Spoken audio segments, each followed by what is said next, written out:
So in this video, I'm going to go over how to summarize your points. So the art of summarizing. It is true, as we claim in this book, that to argue persuasively, you need to be in dialogue with others. Then summarizing others' arguments is central to your arsenal of basic moves. Because writers who make strong claims need to map their claims relative to those of other people, it is important to know how to summarize effectively what those other people say. We're using the word summarizing here to refer to any information from others that you present in your own words, including that which you paraphrase. Many writers shy away from summarizing, perhaps because they don't want to take the trouble to go back to the text in question and wrestle with what it says, or because they fear that devoting too much time to other people's ideas will take away from their own. When assigned to write a response to an article, such writers might offer their own views on the article's topic while hardly mentioning what the article itself says. At the opposite extreme are those who do nothing but summarize, lacking confidence, perhaps in their own ideas. These writers so overload their texts with summaries of others' ideas that their own voice gets lost. And since these summaries are not animated by the writer's own interest, they often read like mere lists of things. As a general rule, a good summary requires balancing what the original author is saying with the writer's own focus.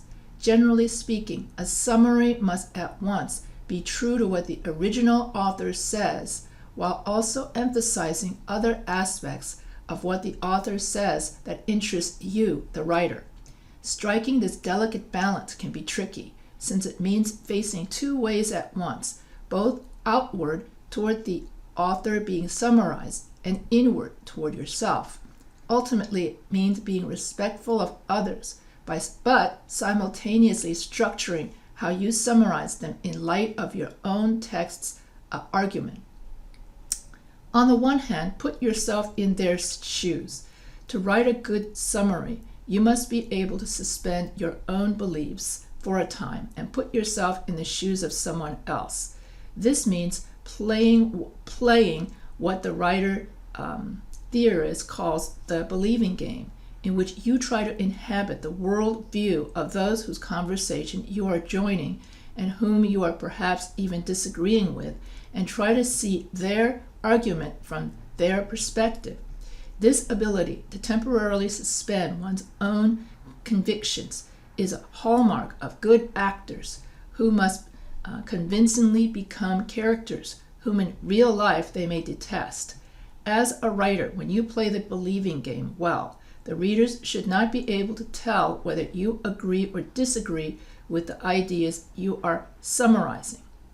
So if, as a writer, you cannot or will not suspend your own ideas in this way, you are likely to produce summaries that are so obviously biased that they undermine your credibility with others.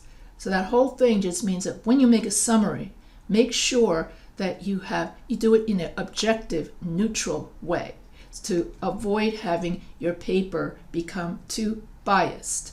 So if you review David Zdenko's article, "Don't Blame the Eater," is nothing more than an angry rant in which he accuses the fast food companies of an evil conspiracy to make people fat. I disagree, because these companies have to make money. If you review what Zdenko actually says, you should immediately see that this summary amounts to an unfair distortion. While Zdenko does argue that the practices of the fast food industry have the effect of making people fat, his tone is never angry, and he never goes so far as to suggest that the fast food industry conspires to make people fat with deliberately evil intent. Another telltale sign of this writer's failure to give Zdenko a fair hearing is the hasty way he abandons the summary after only one sentence and rushes on to his own response. So eager is this writer to disagree that he not only caricaturizes what Zdenko says, but also gives the article a hasty, superficial reading. Granted, there are many writing situations in which, because of matters of proportion, a 1 or 2 sentence summary is precisely what you want. Indeed, as writing professor Carol Lunsford points out, it is standard in the natural and social science to summarize the work of others quickly in 1 pithy sentence, as in the following example. Several studies by Crackle, Pop, and Snap suggest that these policies are harmless. Others, studies by Dick, Harry, and Tom, argue they even have benefits. So when you want to summarize what someone else says into your own paraphrase, you should avoid saying angry rant and evil conspiracy. Avoid inflammatory adjectives that would slant what you're saying. Instead, keep your summary objective. And so here, several studies, and then instead of just saying several studies suggest, you always name who did the studies. And then you always keep it in a objective tone in order to build credibility.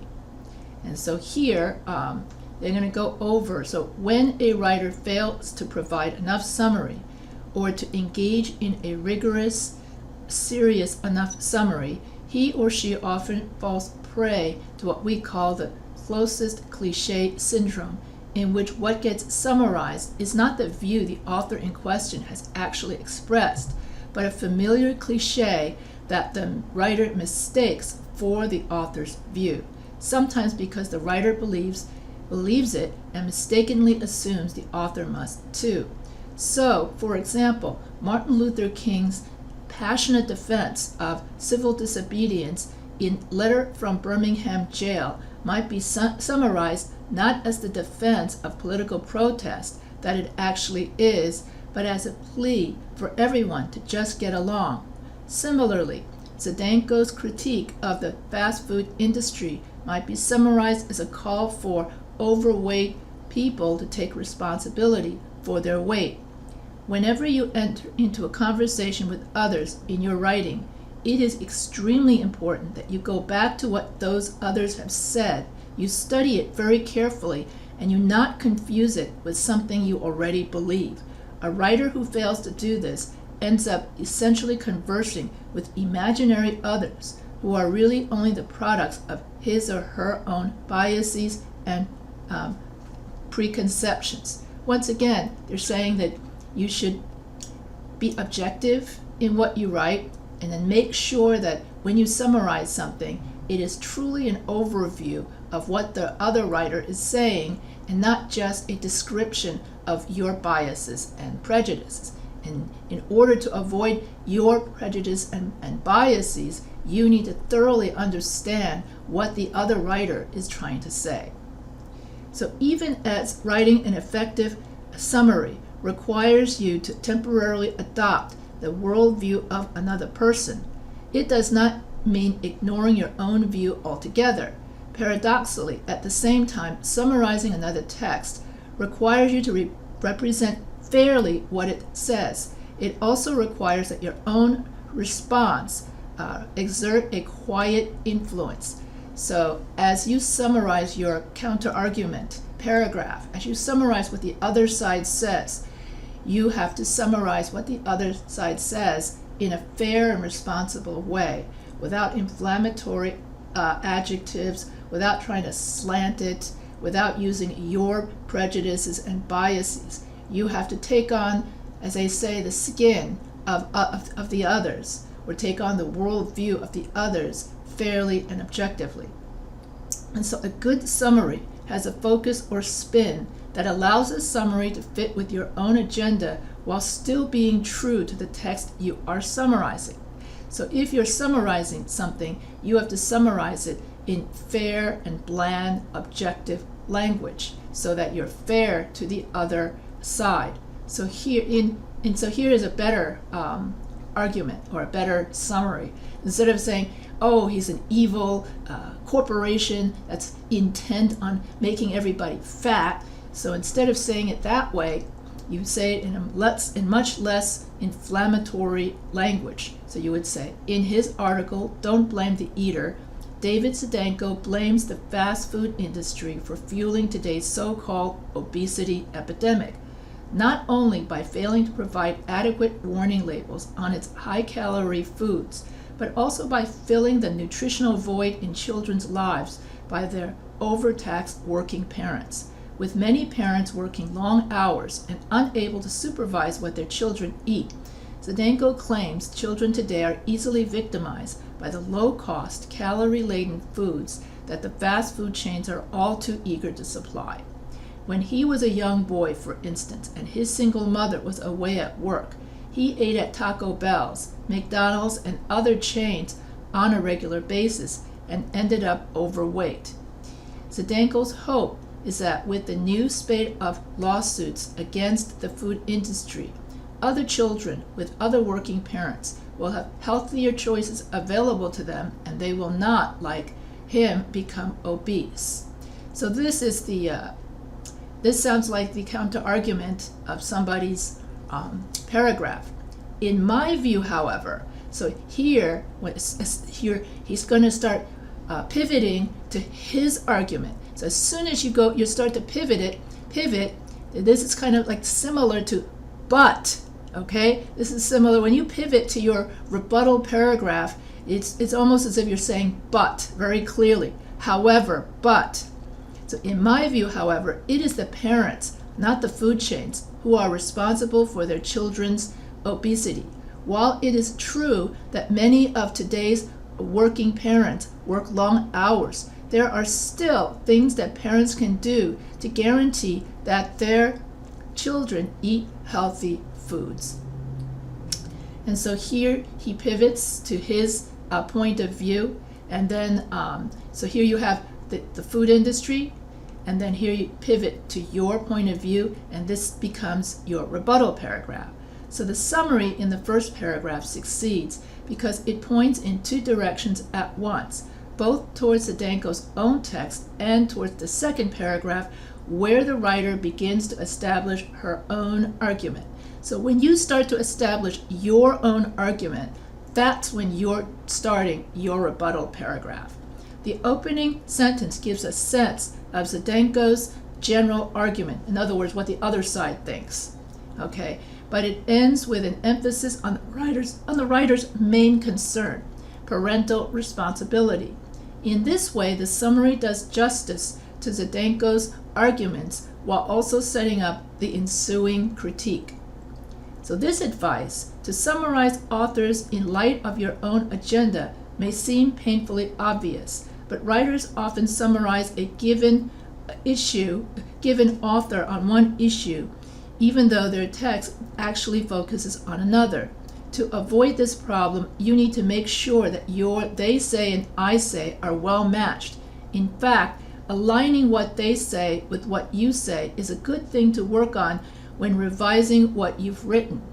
Other writers, often writers who summarize without regard to their own agenda, fall prey to what might be called list summaries that simply inventory the original author's various points, but fail to focus those points around any larger claim.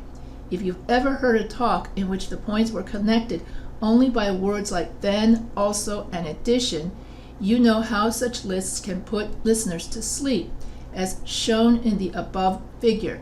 A typical list summary sounds like this. The author says many different things about the subject. First he says, then he makes the point that, in addition he makes the point that, and then he writes, also he shows.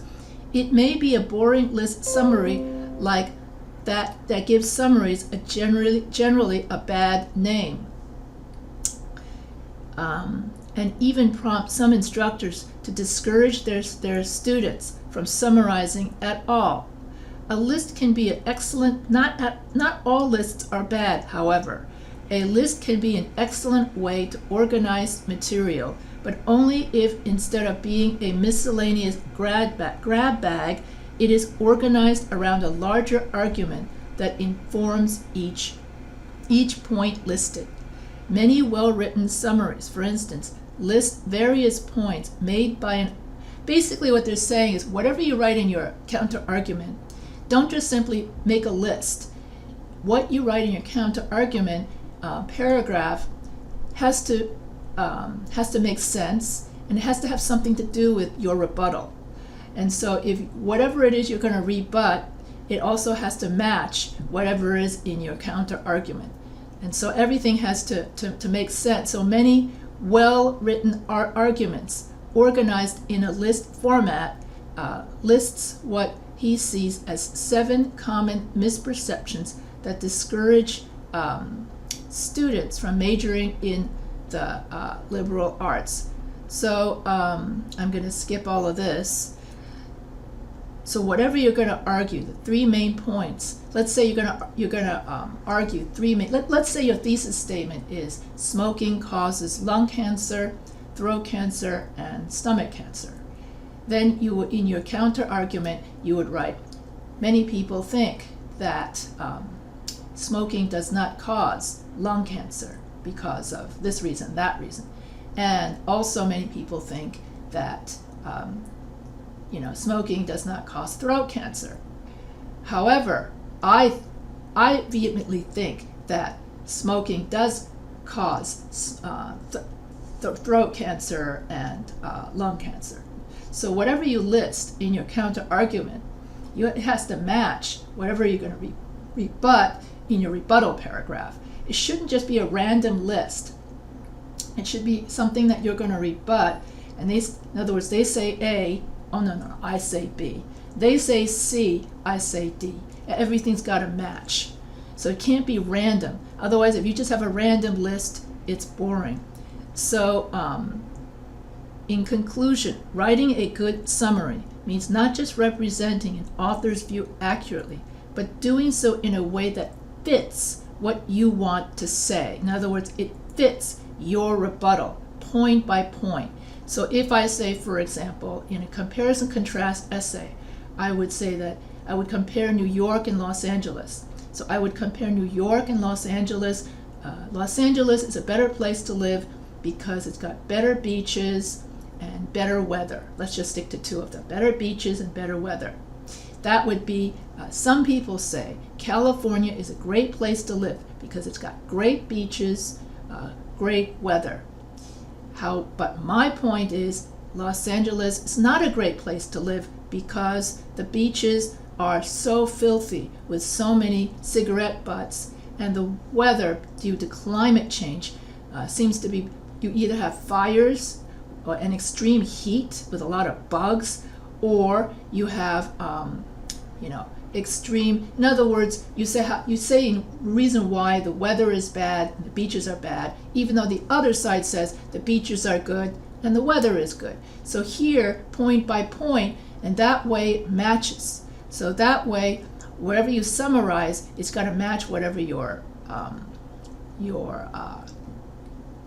rebuttal is. So if I say that the misconceptions of being Asian, is that Asian people are exotic, Asian people are deceptive. In other words, those are the misconceptions. That's what the other side says. My argument is Asian people are not exotic and they are not deceptive because. So you notice that whatever I said in the counter argument, I can counter that argument and rebut it. In other words, I can say it back and say, that's not the case. So that is how you say the other side, and then you say your side. Okay, so I am going to not do this. What I want to show you is that when you say Dr. Smith says, Dr. Smith states, so when you're making that list of what the other side says, you don't have to keep saying Dr. Smith states, Dr. Smith says. Okay, you're going to put people to sleep. So there are many different verbs that you can use, and these are known as signal phrase verbs, or verbs for making a point or a claim. So instead of saying Dr. Smith states, or Dr. Smith claims. You could say Dr. Smith argues, Dr. Smith asserts, believes, emphasizes, insists, observes, reminds, reports, suggests, or Dr. Smith agrees with Dr. Jones, or Dr. Smith acknowledges, admires, endorses, extols, praises, celebrates the fact that, corroborates, reaffirms, supports, verifies. Then if it's something that Dr. Smith does not agree with, then you would say Dr. Smith complains, complicates, contends, contradicts, qualifies, questions, refutes, rejects, renounces, repudiates. So some of these disagreeing ones you can actually use in your rebuttal. Values, verbs for making recommendations. Advocate, call for, demand, encourage, exhort. And you would say that, and then implore. I forgot the sentence. You could say that Dr. Smith advocates that smoking causes lung cancer. Dr. Smith demands that people quit smoking. Dr. Smith pleads to people to listen to his point of view. That sort of thing. And so here you have many different verbs. That's what I found interesting. Okay, they celebrate the fact that. And I think that was the end of that template. Yeah. So that's all I want to say for summaries. So when you make a summary, okay, that's the end of this particular video as well. So when you make a summary, first of all, it's got to be objective, and make sure that the points that you make in your counter argument and your rebuttal match. And then don't keep saying states, says, or says. Use different signal phrase verbs for variety.